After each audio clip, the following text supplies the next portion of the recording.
Hey, how's it going, YouTube? How y'all doing today?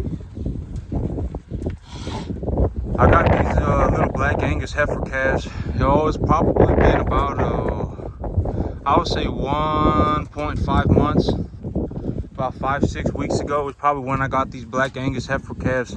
So they've been here for about 5-6 weeks. A majority of the time that they've been here, they've been on feed. They were on that Sudan grass for roughly maybe the first week or two they were here. Then I put them on grain. But when I look at these animals right now, so they've been here for probably about 5-6 weeks. When I look at these animals right now, you know, putting them on grain like this, it ain't really gonna make them grow faster. You see these little black Angus heifer calves? You know, I've had them on grain for majority of the time they're here, and from what I've seen personally, is it worth paying 5 times as much to put them on grain? It really ain't that good of an investment. If I could, I would rather put them on grass.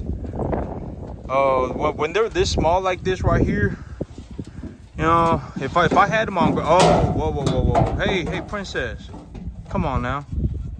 But she okay. She boxing it off. She okay. But yep. Hey, princess, knock it off, okay? Knock it off. Don't be a doofus.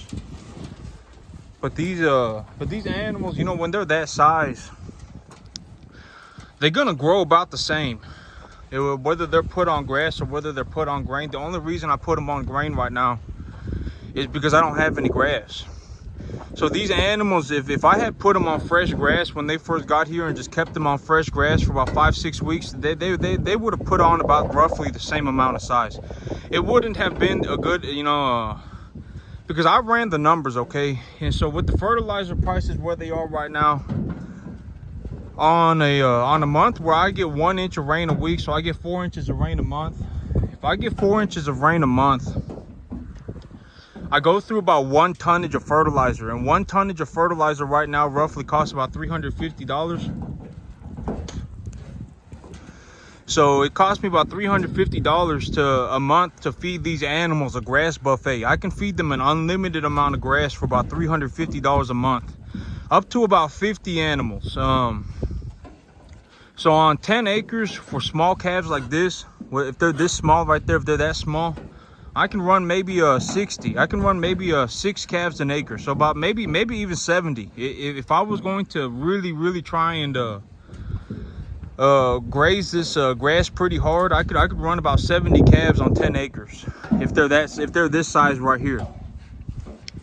And then but the thing is that they're going to continue to grow, right? So if I bring in 73 weight calves, if I bring them in at 3.5 weight, 350 pounds, and I bring in 70 of them next month, they're going to be like 420, and then the next month they're going to be like 500, and so they're going to keep growing.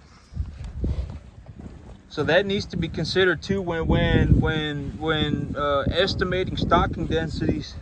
The rate of development for the calf needs to be considered as well. So the heavier the calf is, the more it'll eat. And these calves at this size right here, a lot of the feed yards, they like the bigger ones, because the bigger ones, they eat a lot of food. Their gut's been developed properly, and they put on weight quickly. So these small ones, when they're this small, when they're this size right here, putting them on grain is not a good investment. The only reason that I've put them on grain is because I need to I don't have any grass at all. It has been scorching hot here. Like, it's been so hot that, like, if you look back there, it's been so hot that the weeds have been dying. It's been that bad. The weeds have died. I mean, it's bad. And so I don't have any grass at all. And so that's the only reason why I got these animals on grain daily. And you know, if I had put them on fresh grass when they first got here, I would have spent a whole lot less money, and I would have probably got about roughly the same results. The only way for these calves to really grow at this point, I can put weight on them, but the the only real logical way to grow these calves right now, the most reasonable way to grow these calves right now, is to just give them time.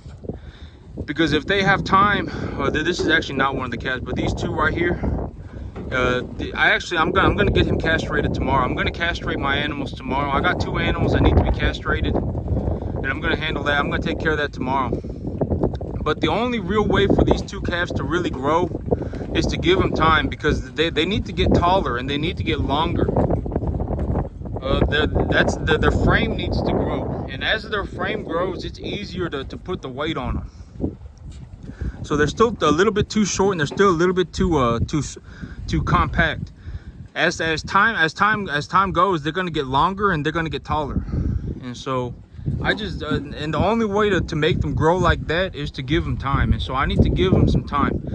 But that's also one thing that I've been realizing, is if I bring in these little doodler calves, these little dingle-donger calves, these real small ones, it may take me longer to put the weight on them.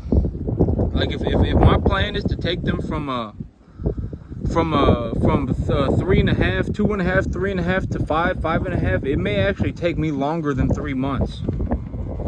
These calves, they've been here for about a month and a half. Well, we'll have to see. I'm gonna see what they look like here in another month and a half, because I'm gonna be taking these animals to market myself. This guy's got to go too. This guy's got to go to market. But this guy's got to go. This guy's got to go. And that girl's got to go.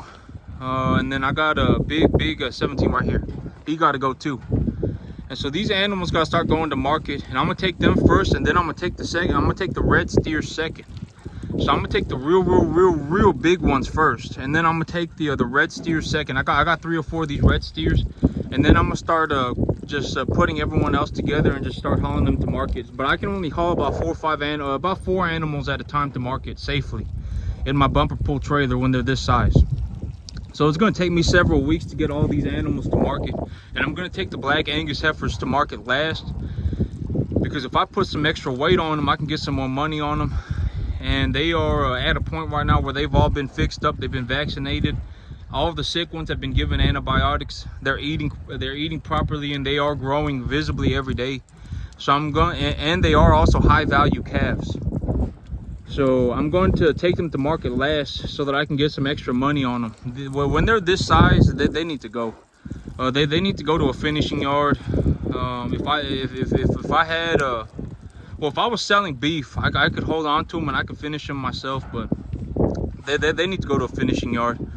They're gonna probably get put on feed for a few more months, and then they're gonna get harvested for meat. Yep, everything's going okay. I still got to go to the bank. Well, once I get these animals all situated and I get the checks on these animals, I probably am going to make a good bit of money on these animals. I would think that I'm going to make several $1,000s. Like probably I have 31 animals, and I would probably think I'm going to make somewhere around 23 grand. And if I make $23,000, I'll have to invest all of it. I need to invest all of it, or I'm going to end up having to pay about $7,000 in taxes. If I make about 23 grand on these animals, yeah, I'm gonna end up paying about 7,000 in taxes, unless I invest all of it. And so I would rather take my chances on the cattle than have a guaranteed loss handing the government money. If I have to pay taxes on these animals, on the earnings from these animals, it is a guaranteed loss of money. I am going to have to 100% pay the check. It's not like I just can't pay income tax. And so it's a 100% guaranteed loss of money unless I reinvest the capital. And if I reinvest the capital, I take my chances. I leverage, which puts me at more risk, because instead of losing 7 grand, I could lose the entirety of the sum of money. Like, let's say I go to the bank, right, and I take a loan for let's say I need to take a loan for $70,000 to mitigate my income tax burdens. If I take a loan for $70,000 and they put an interest rate on it, I could lose the money plus the interest, and I could lose all of it. That's the big risk on doing all this, is that it's not worth losing the bank's money to write off my income tax. It's not a good idea. If I'm going, I would rather pay income tax than lose a whole bunch of bank money, because if I lose the banker's money, I'm gonna have to pay them back under any circumstance. I mean, they'll start taking away your house, they'll start taking away your truck, they'll start taking away everything until you've paid them back. So it gets real bad. It is better to pay taxes than it is to lose a banker's money. Yeah, well, I mean, that is a true fact. It is better to pay taxes than it is to lose a banker's money. But if I'm willing to take the risk, and for me, you know, like I'm real good at this, and I understand how to fundamentally do this, and I'm real good at growing grass. And you know, the growing the grass is what gives me the opportunity. Is what gives me the big opportunity here is me growing grass. And so, you know, for me, I would say it is good to take a calculated risk and just take the loan. And the money that I get from my tax benefits I can utilize that capital to cover the debt service. And if I'm really worried about potentially losing money, I can just hold on to the net capital gains from these animals after I take them to market. So if I'm really that worried, which I'm not, but if it came down to it, I could hold on to the money that I made from these animals to help me cover debt service costs next year, as well as potentially capital losses. But I don't think I'm gonna have any capital losses. I mean, fingers crossed, right? Something horrible could happen. But as long as the animals don't die, the chances of losing money on cattle by feeding them and by growing grass for them and stuff, well, the chances of losing money on cattle if I grow grass for them, as long as they stay alive, is almost zero. It's very low. The cattle market could fall out the sky and everything, but if I'm growing grass for the animals, my costs are practically negligible in terms of feeding these animals. And so, you know, as long as the animals don't die, the chances of me making money are astronomically high. Even if the cattle market does not do well, I will still make money. But this is the little warty calf right here. Her warts they're starting to recede. They're starting to fall off of her. But if you can actually pull these once the warts dry up, you can tell that they're going to fall off, because you can actually pull them off of the animal. And so that's how. But I'm not saying go around and pull all the warts off the animal. But if you want to check to see if the warts are falling off, you can just walk up to the animal and just pull on them. And if they fall off, they're starting to fall off. And this animal, I